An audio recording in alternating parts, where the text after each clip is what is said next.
Let's talk about the 1550s. For John Calvin, this was it. This was the decade when his whole vision for a godly city in Geneva, it finally seemed like it was winning. But, behind all those public wins, there was this much darker, way more personal story of tragedy and torment just bubbling under the surface. I mean, to people on the outside, like the famous Scottish reformer John Knox, Geneva was just a masterpiece.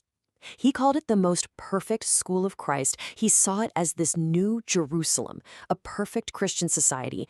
I mean, the best thing since the apostles themselves.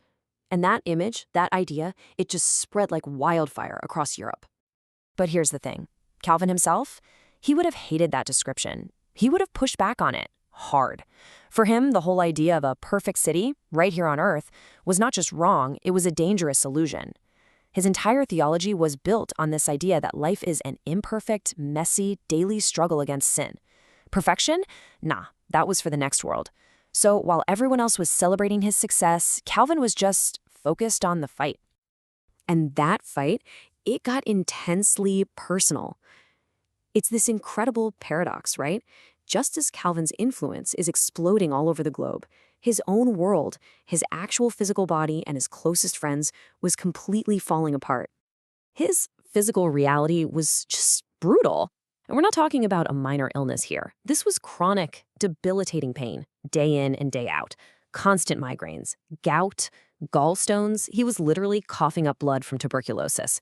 He had parasitic infections that left him anemic and totally exhausted. And on top of all that, he was basically starving himself, often eating just once a day. His friends said he was little more than skin and bones. So you have to ask, right? Did he see this as some kind of curse? Not even close. Calvin believed his physical suffering was actually part of God's plan for him. He saw it as a special calling, something that connected him directly to the suffering of the Apostle Paul. So for him, his broken body wasn't a sign of weakness, it was a mark of his divine mission. And at the exact same time, his personal world was just shrinking. Friends who had stood by him for decades started to peel away. When a key supporter, a nobleman named De Falaise, sided with one of his theological enemies, Calvin's anger was described as volcanic. Then, his mentor of 35 years, Guillaume Farel, causes this huge scandal by marrying a teenager, and Calvin just brutally cuts him off. Even his longtime colleague Pierre Viret got pushed aside for a brilliant newcomer, Theodore Beza. It's like he was winning the world, but he was losing his friends. But here's the other side of that coin.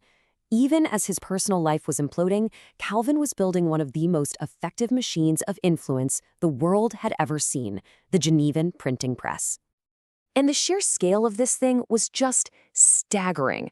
Calvin was a superstar author. Get this, it's estimated he was pumping out at least 100,000 words of printed material every single year until he died. He was an absolute content machine. Now, he didn't do it alone, of course. This was a super sophisticated, vertically integrated industry. You had Calvin, the author, providing the content. You had master printers who'd fled persecution in Paris, guys like Robert Estienne producing the books. You had a dedicated financier, Laurent de Normandie, funding the whole operation. And then you had this network of incredibly brave distributors. They were called colporteurs, who would literally smuggle these illegal books across the border into Catholic France. So what were they printing? Well, it was a really strategic mix. Of course, Calvin's own works were the star product. They made up about a quarter of the output from a key printer like Jean Crespin. But they also churned out an incredible number of Bibles. We're talking around 150 different editions, plus the Psalms, controversial pamphlets, and other reform texts. This was a targeted information campaign, plain and simple. Okay, so this publishing empire is projecting Calvin's ideas all across Europe. But the real test wasn't just influencing minds hundreds of miles away. It was about building that model society right there at home. So how did he do it? How did he turn Geneva into his great theological laboratory? How did one man and his ideas really shape an entire city? Well, the answer lies in two powerful, interlocking instruments. See, it wasn't just about winning arguments with books. It was about structuring an entire community's life, from how they worshipped to how they did business in the marketplace. Calvin really relied on two main instruments. First, you have the pulpit. That was his prophetic voice, where he could inspire and challenge people directly. And second, you have the consistory. That was the disciplining hand, this powerful church court that basically regulated daily life. And his preaching was anything but boring. He would speak without notes, directly applying scripture to whatever was happening that day, talking about the very people sitting right in front of him. He once complained about his opponents, saying, "They would like me to preach with closed eyes, but no way."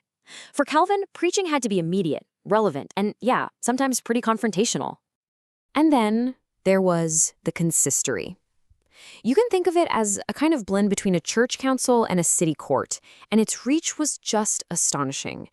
Get this, around 7% of Geneva's entire population was called before it every single year. It got deeply involved in everyone's lives, and it really blurred the lines between civic and religious authority in a way that, honestly, we're still debating to this day. And its jurisdiction was, well, it was vast. When it came to marriage, it championed mutual consent, but it also acted like a counseling service, trying to reconcile couples who were fighting.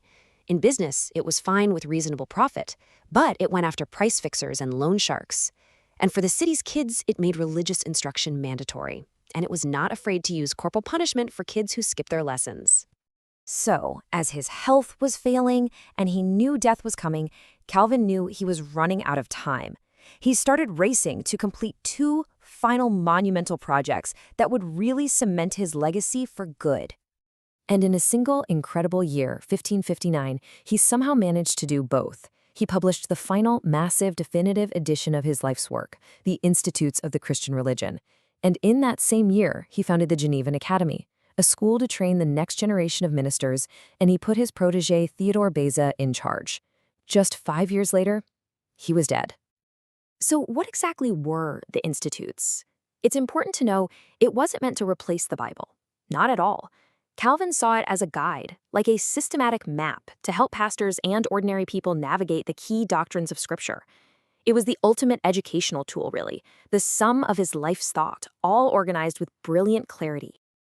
And yet, after writing this masterpiece, after explaining everything he possibly could, Calvin ends on this note of profound humility.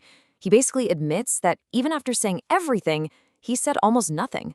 The greatness of God, he concludes, is a mystery so vast that the mind just can't grasp it, and the tongue can't express it. All that's left to do is just stand in wonder.